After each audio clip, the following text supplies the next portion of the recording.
Tip Promotion organiseert Kitty Kotti Bootfeest. Zondag 29 juni 2025. Vaar en zwing mee. Opstaptijd 3:30 's middags. Afvaart 4 uur. Terug 9 uur 's avonds. Toegangsprijs €50. Aan boord €55. Line-up Sabaku, Corona Band en DJ Roy C. Voorverkoop van kaarten, Ricardo's Eethuis en Nieuw Draver. Surinaamse keuken aanwezig. Let op, eigen drank aan boord is niet toegestaan. Hey, met jou wil ik niet dansen. Zondag 29 juni, Kitty Kotti Bootfeest. Opstapplaats, de Ruiterkade 14 achter het Centraal Station. Dresscode in de kleuren van de Surinaamse vlag. Voor info bel 06 311 647 03 /06 870 98312. Attenzo!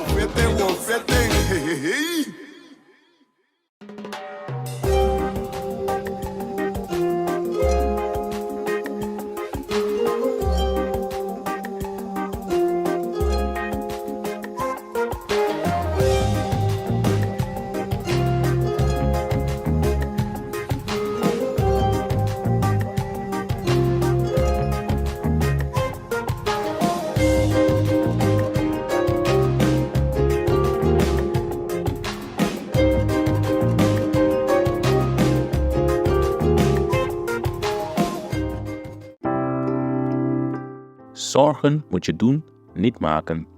Zorg is persoonlijk. Onze jongste patiënten krijgen daarom bij de huisartsenspoedpost ook een persoonlijke behandeling. Onze artsen zijn zeer bekwaam in het opvangen en behandelen van uw kind. Huisartsenspoedpost Suriname. Uw zorg is onze zorg.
Ja mensen, fout hey beta Faigo jongen, Faigo, long time. Hoe gaat het, wat die beste kita die, maar Faigo? I go. Mijn beste kipje, maar I go. En je bent weer stabiel? Ja man, helemaal stabiel.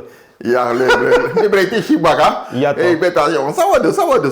Zo'n bakana, zo'n de bakana. Nou mooi weer, tide na, om 10 graden, 10 graden. 10 graden, mooi weer. Zo doen we borwan bruine bonen. Met beide zandpotikba, dus daar. We borwan lekkere bruine bonen met kip en met kipsausje, een beetje zoutvlees erdoor, wat rookworst. Ja toch? Gewoon voor de bakana gewoon.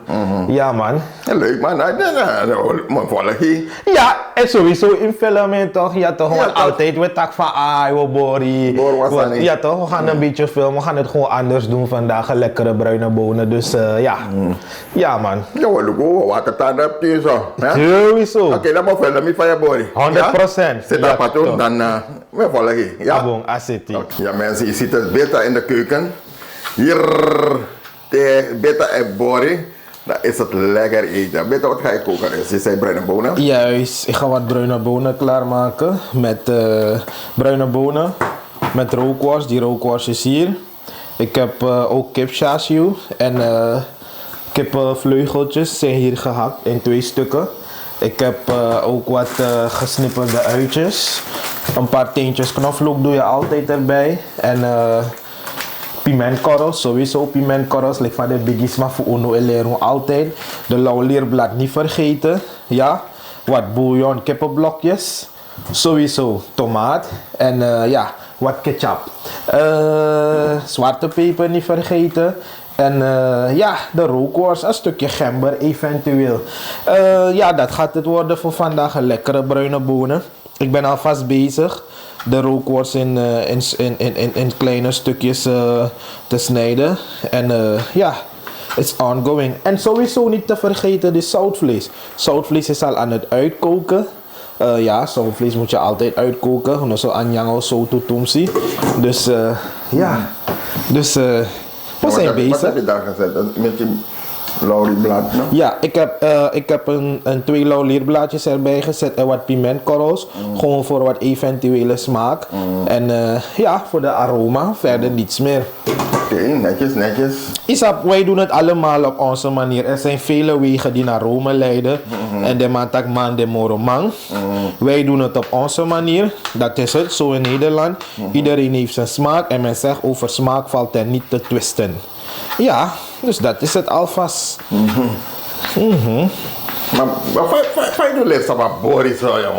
Nou, als aan het begin, die mislaag voor middelbare school. Ik ben Libasranangete.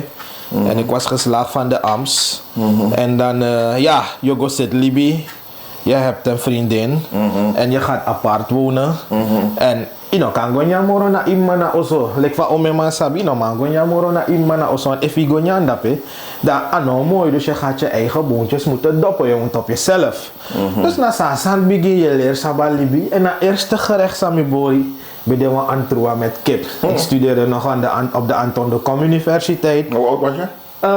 Oh, ik ben 18 jaar. 18 jaar. Dus ja.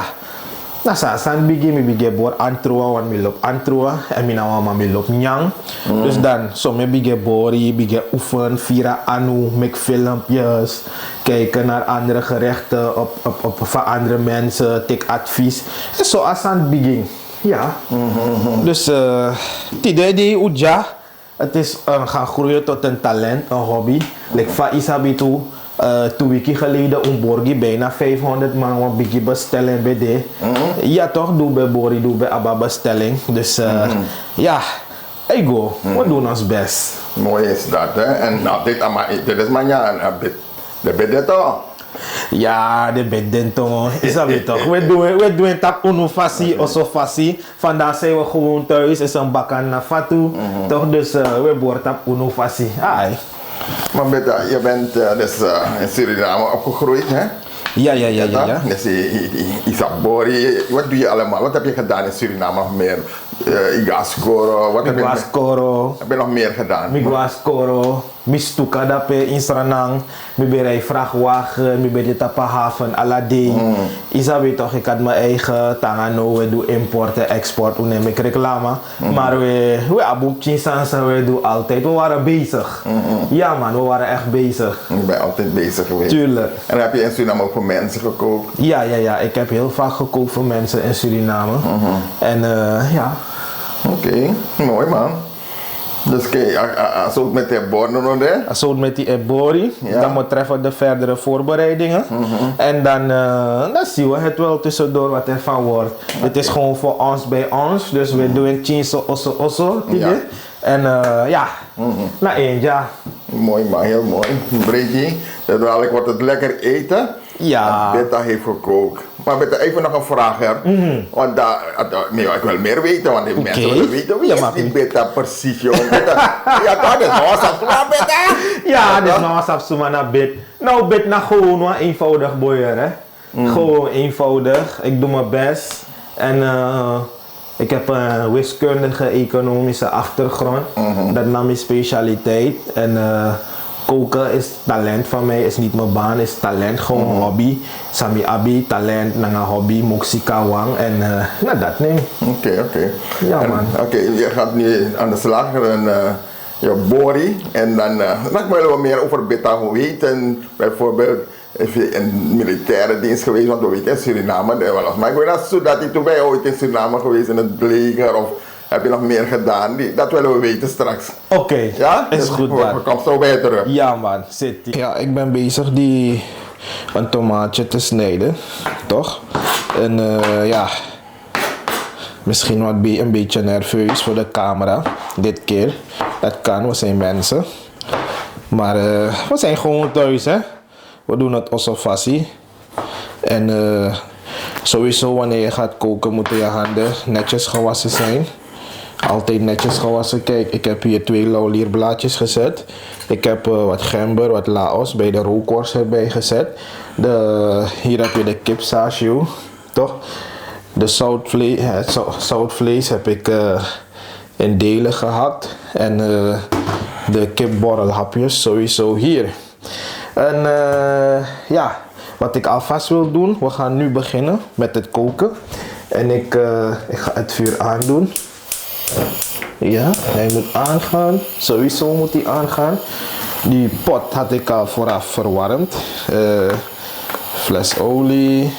Vandaag doen we het met zonnebloemolie. Sowieso als je wat gezonder wil eten, kan je het met wat olijfolie doen. Of iets dergelijks. Maar ik doe het vandaag met wat zonnebloemolie. Niet te veel olie. Sowieso niet. Ja, een klein beetje olie, want de kip moet gebakken worden. En ja, het begint altijd op een klein vuurtje. De pot was al voor verhit. Dus die olie zal sowieso iets heter zijn. Laat me nog een klein beetje erbij doen. Maar ja, hoe ben je stopbakken aan het toren, hè? Ik ben actie met Stel je wel een vraag, heb je ook gediend in Suriname? Nou, veel Surinamers zijn in het leger gegaan voor... Ja, kijk, een soort van. Maar ja, niet te lang. Maar dat wel. En we hebben onze krachten gegeven aan het land. En nu zijn we in Nederland. We doen ons best hier. En ja, ik zeg, doe je best en God doet de rest. Als je gebruik maakt van je talenten, je hobby's, dan moet het wel goed komen tenminste. Laat me het vuur een beetje hoger zetten. Ik heb zo om mijn man is sabi, hè? Teerbori, toch? Ja. Ik kook niet volgens het kookboek en volgens regels. Ik volg mijn eigen weg. Mijn eigen gevoel, mijn eigen manier van doen. Anderen hebben recepten, dat mag, dat kan. Je mag dat gebruiken als een guide, als een weg, als een wat advies. Maar ik maak meer gebruik van mijn eigen gevoel. Ja. Wat ik nu ga doen, ik ga de uien erbij zetten. Toch? De olie is al een beetje heet. Olie moet niet te heet zijn, want als de olie te heet is, kan het een beetje spatten. Dus de olie moet niet te heet zijn. En je moet sowieso meebakken. Terwijl het aan het bakken is, dan zet ik ook knoflook erbij. Ik doe de knoflook erbij. De tomaten ook gelijk. Ik zet mijn tomaten gelijk hoor. Zodat hij een soort van pureetje kan gaan worden. Toch? Laat het even rustig fruiten. Je ruikt het al, hè? Kompa. Ja. In het leger kook je. En daar moet je koken, want je kookt om te overleven, want de commandant gaat het niet voor jou doen. Heb je gekookt in het leger? In het leger heb ik, ja, kan je zeggen dat ik daar wel gekookt heb. Dus je een kok. Ja, maar je hoeft het niet, we gaan het niet aan de grote klok hangen. Ik heb thuis gekookt en ja, meestal hou ik ervan, we zijn gewoon thuis, dus dat is wat we thuis doen. Laat het rustig fruiten. Hij moet fruiten, daarna gaan we de rookworst erbij doen. De kipsasje en alles wat met kip te maken heeft, laat die een beetje doorbakken, toch? Ik heb mijn eigen manier. Ja, toch sommige mensen werken met een weegschaal, zoveel suiker, zoveel blok, zoveel dit, maar jij doet het op gevoel. Ik doe het op gevoel. Kijk, met een weegschaal, dat zijn mensen die precies werken. En ik kan niet precies werken wanneer ik kook, maar ik heb geen interval. Mijn interval is oneindig naar oneindig. Ja, dat komt vanwege mijn wiskundige achtergrond. Maar als je gaat koken volgens het gewicht, 100 gram, 200 gram, 300 gram, dan vind ik het niet meer origineel. Dat wil zeggen, je maakt gebruik van iemands anders advies of recept. Ik doe dat niet. We koken en als het misgaat, nou oefenen we, blijven oefenen. Dat is het. Koken is een kunst, maar men zegt oefening baart kunst. Terwijl het aan het bakken is, toch? Hij is aan het bakken. Hij wordt al een beetje glazig. Hij hoeft niet te bruin te worden. Hoef het niet te doen. Wat ik dan nu erbij ga zetten is de rookworst. Ik zet de rookworst erin. Daarna de zoutvlees. Ik zet ook de zoutvlees erin. En nu de kip. Waarom heb ik het niet helemaal bruin laten bakken? Omdat het vlees ook nog mee moet bakken. Dus dat alles komt ook nog bij kijken. Hij moet mee bakken. Terwijl hij meebakt, je zet het vuur altijd een beetje lager, zodat hij niet gaat aanbranden.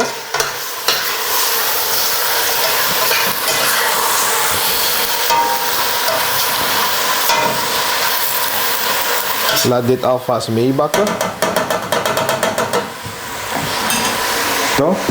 En ik laat hem even bakken, want daarna ga ik de kippenvleugeltjes erbij zetten. Wat zwarte peper. Alvast een tomatenpuree, een theelepeltje tomatenpuree. Dus zo doen we het tot nu toe. Ja.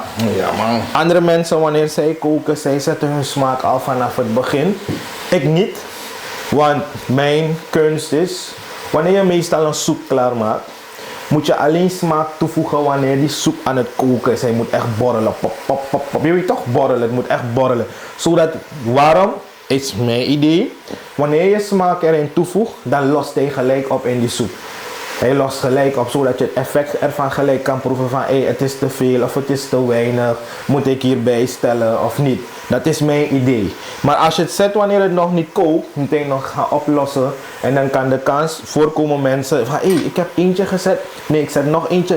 Nee. Begrijp je me? Dus zo gaat het allemaal aan toe.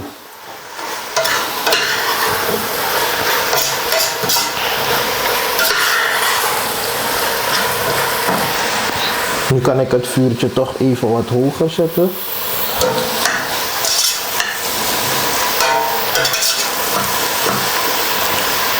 Koken met Beta, mensen. Je ziet het hier op Kulturo TV. Beta die is vandaag hier op deze zondagmiddag om bakken naar Fatu, weet ik ja, zo hier in Nederland. En Beta, Suriname, mis je het zo een beetje? Ja, mis je maar. Nou, ik ben Suriname wel. Maar je weet toch, zo'n bakken naar je cola kreeg op pay. Ja, meestal. Ik ga de kip nu erbij toevoegen, de kippenvleugeltjes. Toch, meestal, ik mis Suriname wel, want hier in Nederland zijn we meer binnen. Maar we leren ook hoe we met elkaar moeten leven en hoe we met elkaar moeten omgaan. Dat leren we allemaal. Toch? Dus ja, ik zet de kip erbij. Toch, laat dit allemaal één geheel worden. Ik laat de kip gewoon bakken. Toch, terwijl de kip bakt. Laat me het vuur een beetje lager, weer lager zetten. Het is een kunst, hè. Je moet altijd spelen met je vuur. Tenminste, zo doe ik het. Ik hou er niet van wanneer dingen een beetje branderig gaan ruiken. Dus ik ben echt voorzichtig daarmee.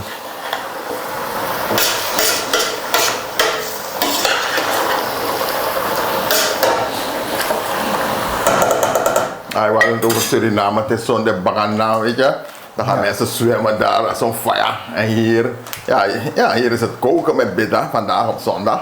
Ja. En in Suriname, dat is waar jullie met een bruine bonen, dat je dat we gaan swing. We gaan swing, klopt. Nou kijk, we hebben allemaal onze plekken waar we naartoe gaan. Ik, zeg maar, zondag was ik meestal altijd, ik was meestal elke dag buiten. Ik was elke dag buiten, we werken hard. Het weekend is altijd om te genieten. En ja, we leven maar één keer, dus we genieten. Dus wat dat betreft, dan missen we Suriname, want hier is het werken. En ja, echt tijd vrijmaken is weer een andere maatschappij vergeleken met Suriname. Oké, maar naast je studie en wat je hier in Nederland doet, dan, heb je nog hobby's? Wat doe je graag? Wat ik graag zou willen doen in Nederland, of wat ik graag doe? Nou, een beetje kletsen onderling. Ik fietsen graag wanneer het mooi weer is. Dus ja, wat is het? Film kijken. Film, ik hou van horrorfilms. Horror? Ja, en oorlogfilms, war movies, over militairen, is waarvan ik hou. Acties. Acties, juist, action movies. Dus ja, zo doen we het. Mooi man. Je ruikt de pot al, je mensen als jullie konden ruiken. Maar het is meer iets misschien als je het even kan opnemen hier. Dat ruikt al lekkerder mensen. Toch? Ik had tomatenpuree erbij toegevoegd en die zwarte peper. Toch? Beta is iemand wanneer hij kookt met veel vlees. Altijd. Toch, zo koken wij. Maar ja, als je het even zo erop kan houden. Toch? Als je het even erop kan houden. En dan, ja. Kijk, ik wil het vuur nu een beetje hoger zetten. Het is leuk hè, wanneer je kookt met een pot die echt een goede temperatuur geeft. En ja.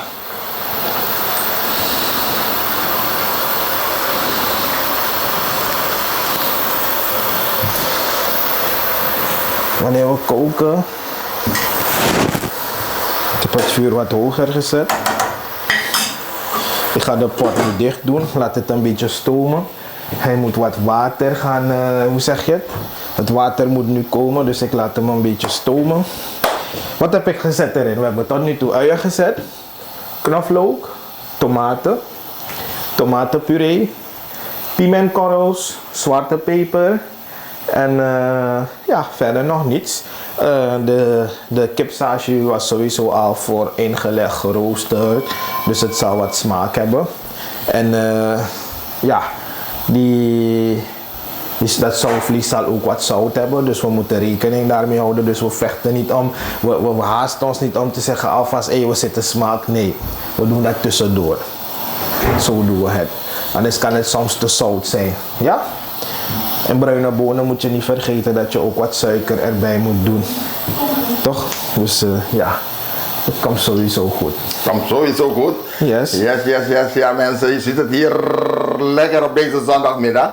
Koken met Beta. Ja, kijk, hij maakt het water al.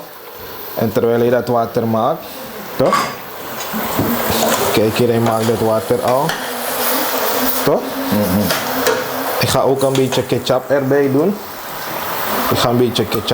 doen. Toch? En, oh, sorry, kan gebeuren. Ja. Daarvoor even de handen afdrogen. Even schoonvegen. Kan gebeuren. Het vuurtje zet je weer lager. Want zolang je de pot open doet, zet je het vuurtje iets lager.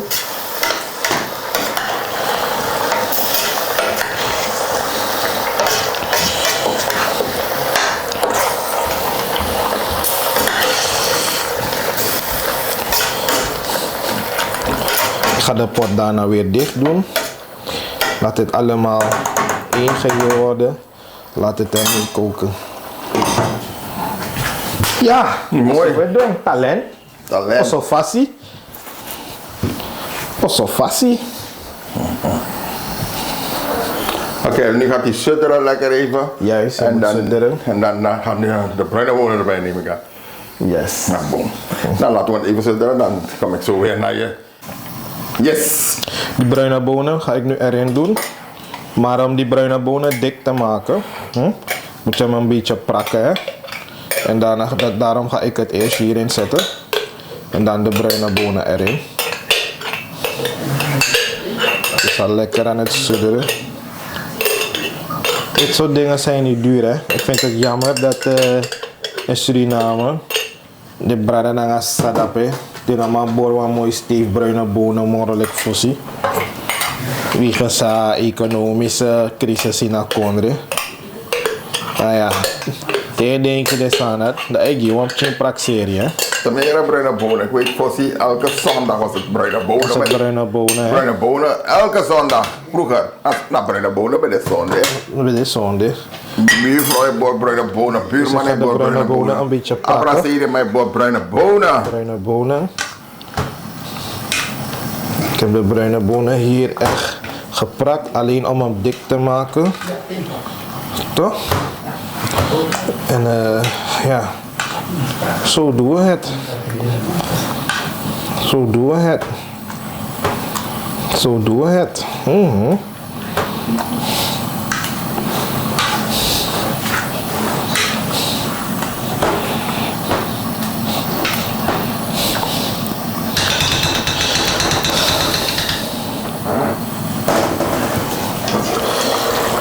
Het is ook inmiddels aan het sudderen. Als je dit even kan wijzen aan de kijkers, hoe het allemaal aan het sudderen is. Toch? En ja, ik ga de bruine bonen dan toevoegen nu. Het wordt heerlijk.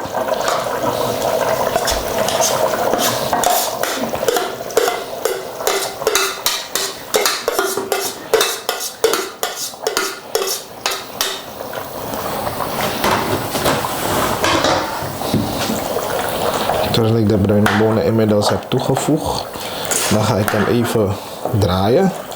Je zet nog geen water. Mensen hebben meestal haast om water erbij toe te voegen. Maar dat doe ik niet graag. Toch? Laat het nu gewoon als een dikke pap zijn. Water zet ik als laatste.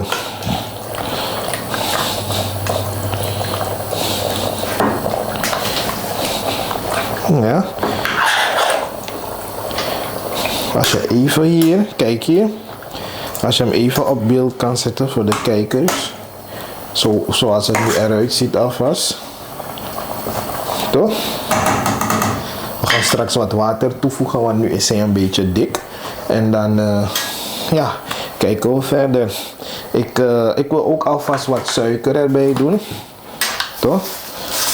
Ik kook met bruine suiker. De bruine suiker is pure suiker. Kristalsuiker kan soms ongezond zijn. Ik ga dit ook alvast draaien erin, zodat hij kan oplossen. En ja, verder doet het vuur het werk. Het vuur moet echt een goed vuurtje zijn, hè? Voor een goede temperatuur, een constante temperatuur. En daarna is het spelen met het vuur. Laat me kijken. Ja. Ik zet het vuur toch een beetje lager. Ga hem dicht doen. En wanneer ik het water heb toegevoegd, daarna ga ik de peper zetten, de bouillon. Want de kipsashoe, zoals ik aangaf, had al smaak. Dus we moeten voorzichtig zijn met het toevoegen van te veel smaak ervoor, anders wordt hij te machtig. En als het eten te machtig is, is het ook niet, is wel lekker, maar we moeten ook kijken naar de gezondheid van anderen en van onszelf. Dus rekening houden daarmee. Zeker. Maar uno sranama ulok machtig nyan toch? Dat nasranama van hey, abdisi, abdati, soepgroente. Ja, sowieso gaan we ook de soepgroenten erbij zetten. Dus ja, dat niet vergeten, sowieso. Maar dat voeg je meestal toe als laatste voor wat kleur erin. Ja, hè? En ja, we gaan de buren een beetje storen straks. Want de geur, je ruikt hem al. En ja. Ja, mensen thuis kunnen natuurlijk een beetje ruiken, want dat zijn smeer, ja zo. Hier. Hij smeer, ja. Hier in de keuken bij Beta. Tuurlijk. Kijk. Als je kijkt, hij begint al net een pap te koken. Met een pap begint hij te koken. En dat is het leuke ervan. Hij is nu dik. Kijk, hij is nog een beetje dik. Toch? Maar we gaan straks water zetten. We gaan water toevoegen straks. Zodat het ja, een beetje losser kan worden. Ik wil eerst dat de smaak, dat de specerijen die gezet zijn, dat ze allemaal gewoon erbij gaan. Hij ruikt heerlijk door mensen. Echt heerlijk.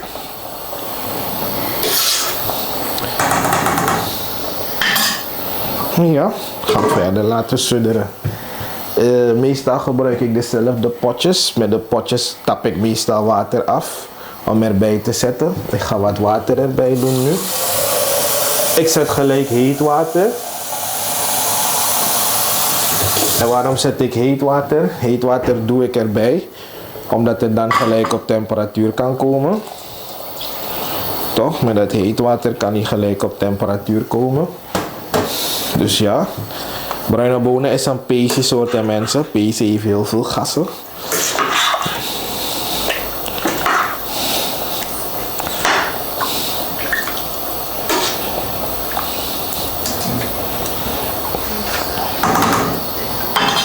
Sowieso wat 2 pepers erbij. De pepers die waren al gewassen. Ik doe 2 pepers erbij. Maar ze zijn een beetje vettig door die fles. Ja. Ik ga een bouillonblokje erbij doen als basis. Een bouillonblokje, standaard. Bouillon eentje is de basis. En zolang het aan het koken is, aan het opkoken is, dan krijgen we hem op smaak. Dat is het, mensen. Zo doen we het eenmaal. Iedereen heeft zijn talent, iedereen heeft zijn kunst, iedereen heeft zijn manier. Ja, Beta heeft ook zijn eigen manier.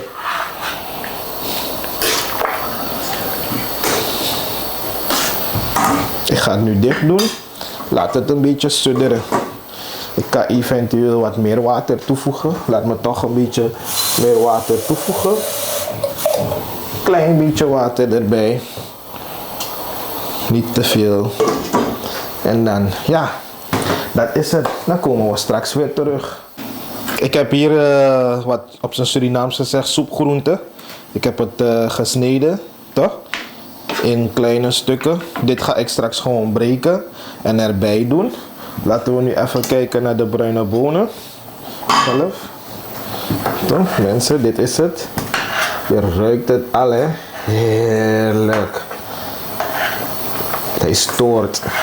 Hij stoort. Ik heb ook lauwlierblad gezet. Lauwlierblad is altijd gezond. En zo zie je het. Laat het koken. Hij moet doorkoken.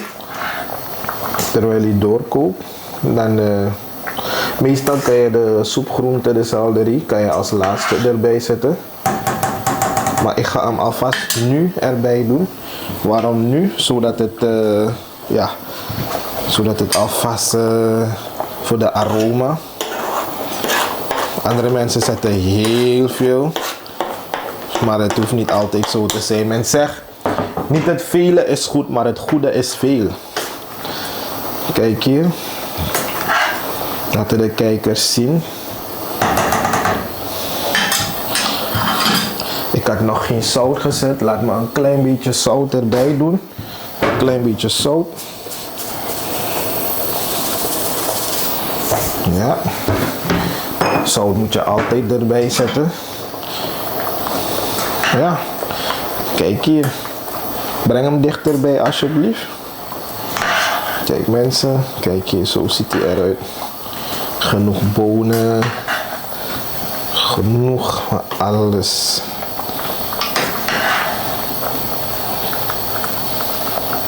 Straks gaan we proeven. Om te kijken als het goed is.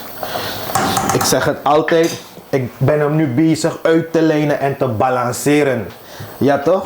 Te balanceren op smaak. En uit te lijnen, zodat het altijd op lijn staat. En weet je wat het geheim is van koken? De smaak.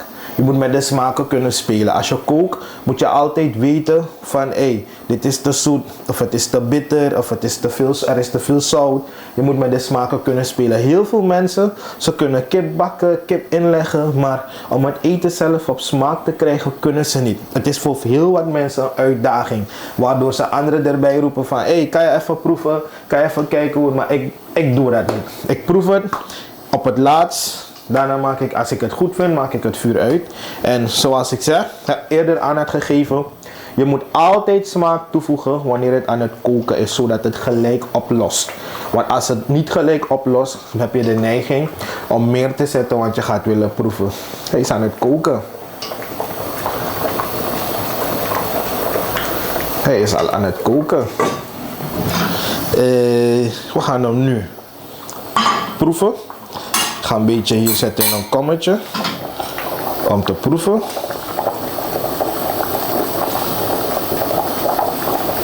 Een beetje in een kommetje zetten om hem te proeven. Ik doe de pot weer dicht. Ja, hij is heet.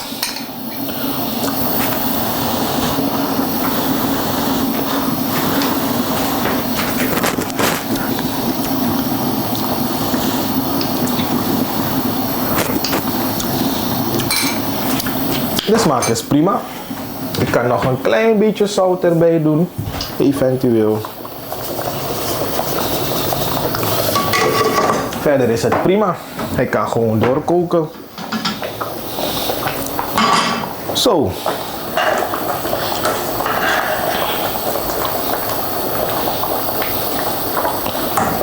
Intussen ga ik deze takjes erbij doen. Ik zet gewoon 2 hele takken erbij, zodat het niet verdwijnt erin.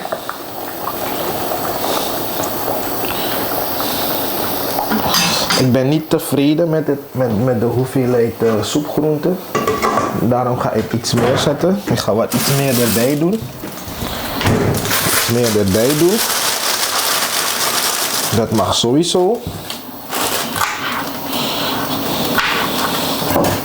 Altijd wassen. Goed wassen.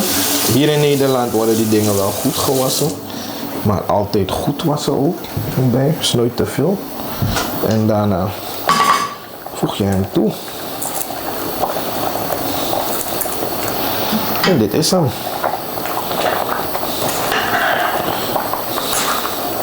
Ik laat hem nog 2 minuten koken. Ik laat hem precies 2 minuten koken en dan doe ik het vuur uit. Stabiel. Dan is hij stabiel, uitgelijnd en gebalanceerd. Uitgelijnd en gebalanceerd, mensen. U heeft het gezien vandaag hier kookkunsten van Beta hier op Kulturo TV. Beta, maar het schijnt dat bruine bonen de volgende dag nog lekkerder is. Weet je er iets van? Ja, men zegt dat omoro anyang pot weg, anyang trek, maar beta nenya sribinyang.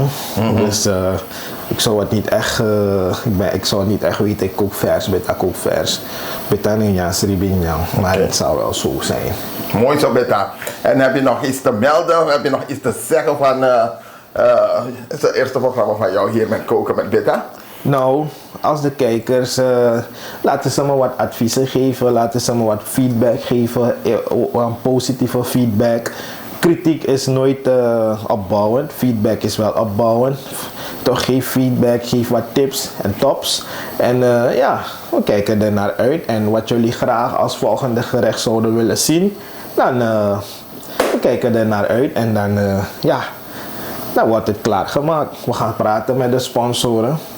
Toch? En als er mensen zijn ook die willen sponsoren, dan we kijken naar uit, naar de sponsoren. Dus ja, dit is hem.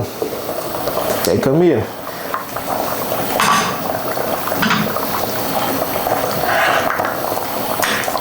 Hij is klaar. Het vuur kan uit. Het vuur kan uit. Ik heb het vuur uitgedaan.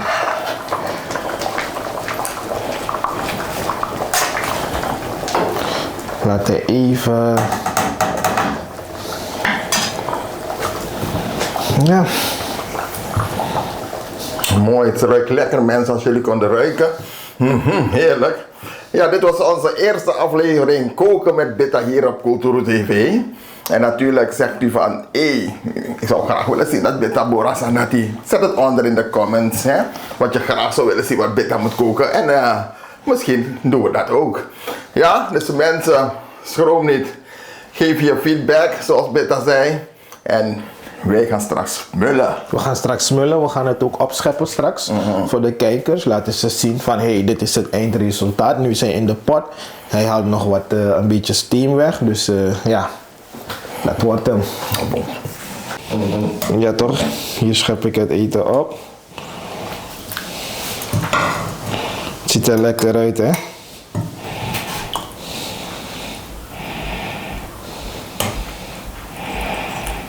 We ga gezond eten vandaag.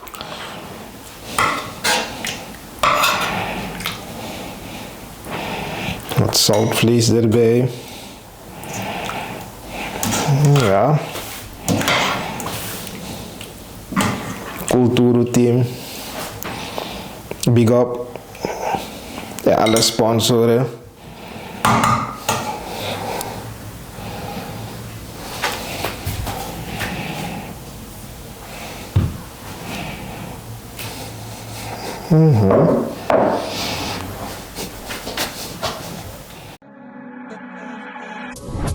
Trade Logistics aan de Indira Gandhiweg 619A en Direct Freight Services aan de Polakstraat 10 te Paramaribo is een logistiek dienstverlenend bedrijf dat lucht- en zeevracht verstuurt voor zowel bedrijven als particulieren naar bestemmingen wereldwijd. We zijn langer dan 10 jaar actief op de expediteursmarkt in Nederland en we zijn een vertrouwd adres binnen de gemeenschap. We kunnen van alles voor u verzenden, zoals geschenkpakketten, auto's, fietsen, handelszendingen en containers.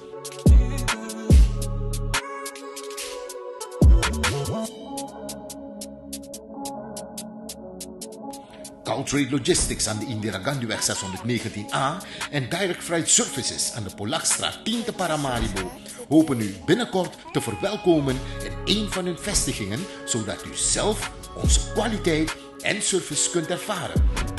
Tot gauw!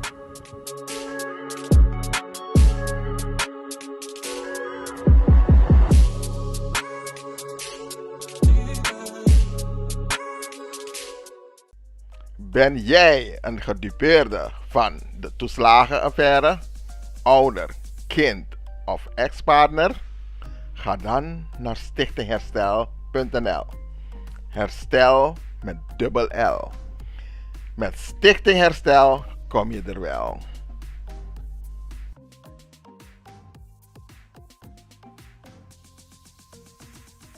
No hornot lo tambri binu srefi una de westra namang Vaderland Suriname is je vaderland